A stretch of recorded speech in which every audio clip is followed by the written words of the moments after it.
Sometimes writers play with where they place the words on a page. We've seen that in a few books that we've read. In Too Many Pears, the author wrote their words in a large hill over a picture of a pair of pears in a dish, and this helps you understand how tall the dish of pears is. Big Blue Whale showed the words written in lines going up from the bottom like this, and that helps us understand how different animals use their body parts.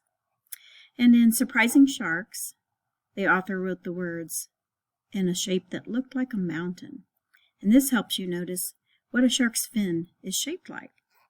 Today during share time, if you notice how the author wrote words in a special way or in a shape, give your neighbor a thumbs up.